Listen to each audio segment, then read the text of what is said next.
Здравейте! Днес реших да разгледаме тема какви са вашите отношения през неговите очи. Аз ще говоря, разбира се, от женски род. Мъжете могат да обръщат към себе си. Ще видим как вижда той вашите отношения, каквито и да са те.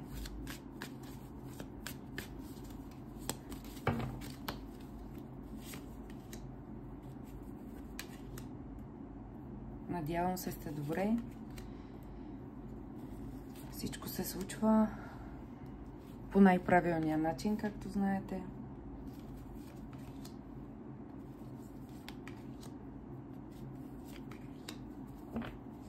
Нека да видим сега как вижда той.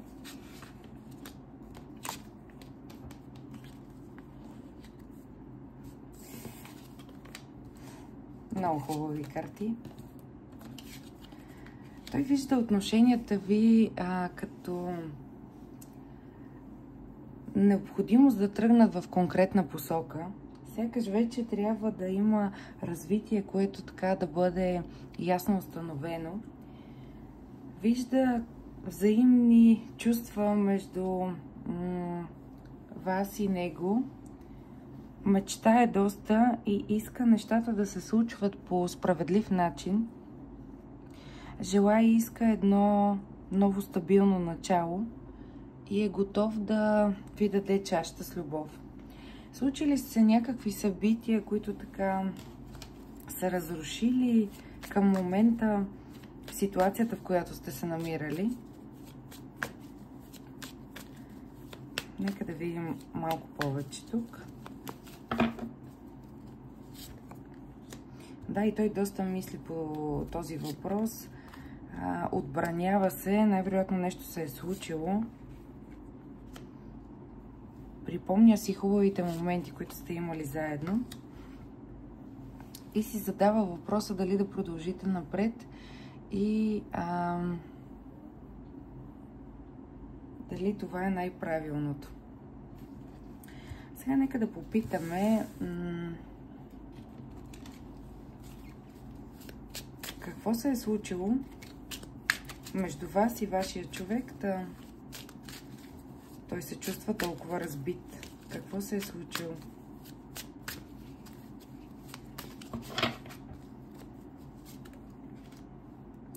Някакви истини са излезнали наяве и всъщност в момента на него му се налага да взима някакъв избор, да трябва да предприема някакви действия и не може вече да продължава да бъде по начина, по който е бил досега, а именно да мисли за себе си, за собствения си статус и собственото си благо.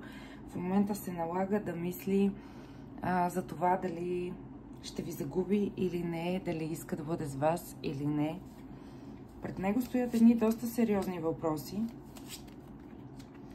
а той сякаш до момента не е показал достатъчно за желанията си и мислите си, чувствата, които изпитва, страстите, сякаш така повече ги е пазил и сега в момента се чувства като без ръце, сякаш че каквото и да направи, както и да постъпи, го е страх да всичко да не свърши, да не ви загуби. Готов е да направи много неща в името на вашите отношения.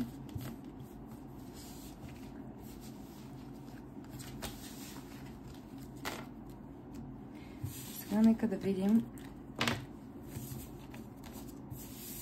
както винаги, един от любимите въпроси на всички вас е: ще действа ли? И нека да видим сега какви действия ще предприеме вашия любовен интерес.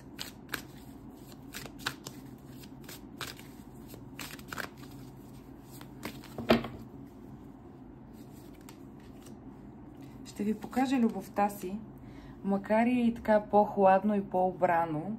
Може би ще бъде повече на думи, отколкото на действия. Вие ще продължавате да усещате разочарованието, но ще усещате и искреността на действията и думите, които ще споделя вашия човек. ще си дадете сметка, че той трудно би променил статуса си и трудно би променил изобщо живота си, но той като цяло е такава натура. Като цяло той е човек, който трудно би променил изобщо начина си на живот. И затова има известна доза колебания, дали да тръгне в посока отново да бъде с вас или не. А в същото време си дава сметка, че желанията му и усещанията са му толкова силни за това, че ви вижда като най-подходящ човек в неговия живот. Иска да бъде победител и определено не иска да ви губи. Иска да е сигурен, че вие ще бъдете някъде там за него.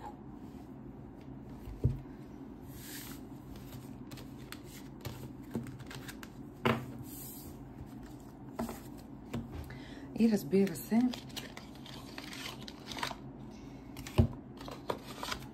другия въпрос, който също знам, че ви вълнува.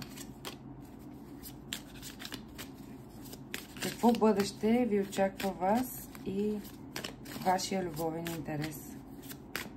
Какво бъдеще ви очаква? Какво ще кажат картите? Как виждате ситуацията между вас? Ще трябва да се взимат тежки избори, но трябва да се ръководите от силата и желанието си. И да, дълъг процес ще преминете през мислене, през взимане на тежки решения, но в крайна сметка ще вземете решението вследствие на чувствата и на емоциите си и според мен така и трябва. В крайна сметка трябва да слушаме сърцето си. Колкото и да има объркване в момента и да ви се струва, че сякаш толкова са се заплели нещата, че няма да имат никакъв изход, не е така. Определено тук ще има развитие. И то стабилно развитие. Нещо, което най-вероятно не очаквате към момента. Това е от мен. Всеки, може би, който попадне на това видео, ще трябва да има нещичко, което трябва да чуе, което е точно за него. Желая ви прекрасен ден. Благодаря за лайковете, за коментарите. Тези, които не са ме последвали, може да го направят. Така ми помагат да развивам канала си. Разбира се, за лични четения може да ми пишете на лично съобщение. Припомням до 10 февруари. След това ще отговарям на съобщения от началото на март. Това е от мен. Благодаря ви и до скоро!